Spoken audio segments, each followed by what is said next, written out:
Hello and welcome to this episode of A House in France, our fifth episode. I'm Mark Johnson, and as always I'm joined by my co-host Lloyd Arrow. Bonjour, and glad to be here for the fifth episode of the series. Yeah, number 5 already, and we've had a question from a viewer, and we asked people to send us in questions, and the question was, how do we do the titles on the front of the show? And we're happy to try and an answer. So they're actually composed using Apple Motion, part of the Final Cut Studio package. So that's not a question we were expecting, Lloyd, was it? No, but we do our best to answer any question, whether it's regards to the technical size or indeed to do with buying a house in France. Don't forget to send them to us at ahif@ttfn.tv. And as always, whenever you give important information, Skype just makes your voice crackle. So questions to ahif@ttfn.tv. So in this episode, we're going to look at the buying process. Now, we can't cover all the details in a 10 or 15 minute video podcast, but we're going to do our best to give you an overview of the process. And of course, this isn't legal advice. So once your finances are in place and after a long search, and it usually is, some people do just go off for a few days and find an ideal property, but normally it takes longer than that. You found the place of your dreams, or the place you want as a holiday home or a house. So what happens next? It's important to know the details of anything that you're being asked to sign. While some people in the use a UK solicitor who specialises in French property, you may want to pay for a translator to support you. We used a UK solicitor, but many people don't. No, we didn't. We actually had documents translated, so we knew what we were looking at. But I think most people don't choose to use a UK solicitor. But for others, it gives peace of mind. So the first thing is that you want to make an offer on the place. Make only a verbal offer, and make sure that you don't sign anything initially, and don't sign any paperwork. Especially with the estate agent, you only need to sign when you're going to sign the legal paperwork for the contract, and when you pay your deposit. But the process is quite different in France.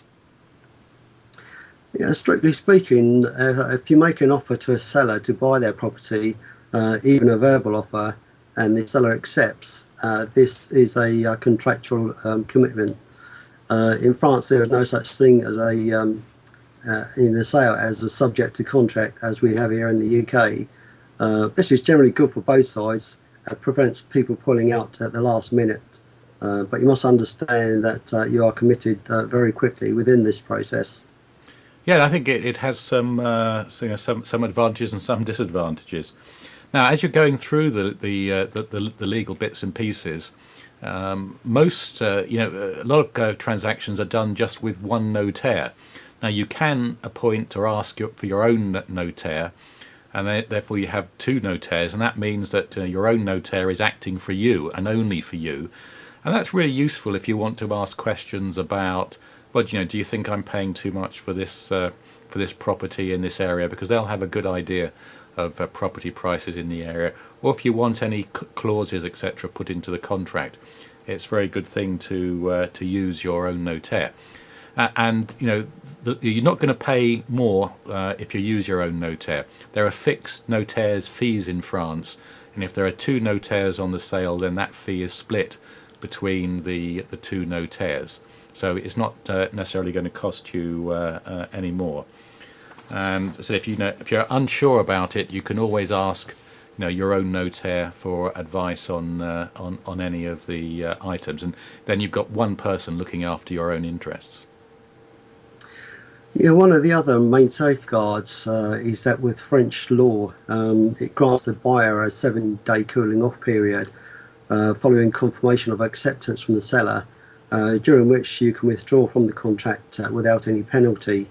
This starts from the day after you've received written confirmation that the offer has been accepted. But if you do not withdraw in this time, you are legally bound to purchase the property without the option for a period of forfeit for the deposit. The cooling off period does not apply in the case of buying a single building plot, as I did. That's right. So you have 7 days to pull out, but then you are committed. So you must bear that in mind. There's no pulling out at the last minute like some people do in the UK and just changing your mind. So it is very different. There are two main forms of contract that are used in France for buying a property.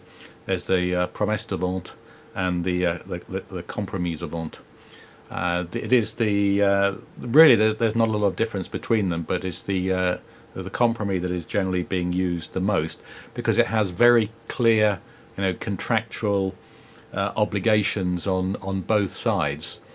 So that's the contract that we use. That's the contract that is pretty common. Now you can have conditional clauses added into that contract. Such as a mortgage offer. Now, actually, French law, assumes that is a clause in the contract. So even if it isn't in there, you're probably still okay. But it's better to get it in the contract if you're looking to get a mortgage on the property. And you could have other things put in about the fixtures and fittings, etc., that are going to be supplied with the house when you buy it. So make sure that whatever you're signing, what the conditional clauses are, and also that the conditional that if you want any conditional clauses, they've been added in as well. One of the other things that by law the seller has to provide several basic surveys. But this is nothing like a full structural survey or a typical English survey for a mortgage. They typically include things like environment, whether you've got termites in the property or had termites in the property, and for myself, where you're having a property built, whether it's on a floodplain or not. French won't allow new builds to be done on a floodplain area. If you want a survey done, you need to arrange this for yourself. Now, depending on your circumstances, it's important you look at the implications of inheritance law and taxes in France. Now, if you're buying, whether you're buying singularly or as a married couple, or you're buying with friends, it's important that the agreement is set up correctly. It is not automatic. If you just buy as a couple and you don't do anything special, or the notaire doesn't advise you to, the property doesn't automatically pass to the surviving spouse of, in the unfortunate event that one of the couple dies. And with Napoleonic law, that the property is split between any children, and not just in that particular marriage, any other children that either partner may have. So it's really important that you get good advice, and that the notaire should help you on that. We actually took out a French marriage contract when we bought the place. It did cost us 200 or 300 euros extra, but what that means is that should anything happen to one of us, the property passes in its entirety without any taxes, etc., to the surviving spouse. So talk to your notaire and make sure you're covered for that. One other note, if you're buying a property off plan or new property, that you'll pay somewhere over 20% in VAT and other taxes. Taxes do vary between new and old property, and also the region that you're in. So again, it pays to investigate this beforehand, because with a lot of them, you'll actually have to pay the taxes up front. Yeah, that's right. I think in one of the earlier episodes we said, allow, on average 15%. I think you're right. Now, for a building plot, I think it's 20. For other, older houses, it could be a bit less. But it's important you understand what the taxes are, because they are significant. And also, we mentioned previously, make sure that the the fee for the estate agents is included, and it isn't added on top of any price that you've agreed. Now, if you're buying a significant amount of fixture and fittings in your place, make sure they are itemised as part of the contract. We paid a separate sum of 5,000 or 6,000 euros for a whole list of fixtures and fittings, and that does two things. First of all, you have a legal right to those items, and nobody can change their mind at the last minute and say, "Oh, I want to take that chandelier after all." And the second thing is that they don't form part of the the price of the property for the various taxes. So there's a real advantage there, making sure that they're itemised. Yeah, unlike the UK, where the worst case scenario is you go in and someone's taking the light bulbs out. We had that in one property we bought. As the person walked out, they actually unscrewed the last light bulb. We went in, it just got dark, and we had to go and buy light bulbs. Also, on the day of completion, or even on the day before the completion takes place, it's worth paying a visit to the property to ensure that everything as it was, and you're getting what you're actually paying for. And as Mark said, including fixtures and fittings, that there's still there as listed in the contract. Yeah, making sure that a tree hasn't fallen on the place or there's any significant damage, etc. Now, the completion is quite an event in France. Normally, both parties turn up and into the notaire's office, and you all sit down, and the notaire earns his money by explaining, what's happening. And we had the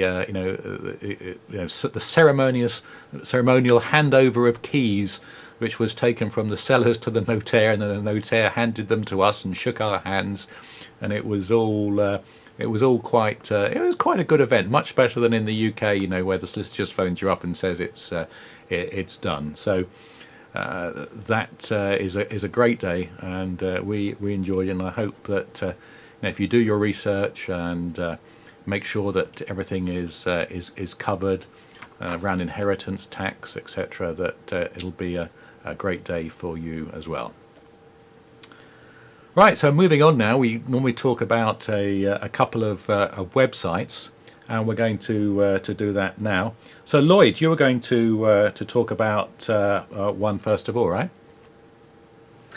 Yeah, we mentioned few times about talking to expats in France to help with your move or purchase, etc. It's www.expatriat.com/FR if you're looking for the French stuff. The site does actually cover internationally, but obviously we were looking at the French side of things. You can probably see it on screen there now. Yeah, so that's www.expatrica.com/FR. And the other one I wanted to mention is totalfrance.com. But one of the particular things they have actually are the forums, and you can see that the forums are pretty popular here, and that I found this as a great source of information, and I've asked questions and got some useful advice.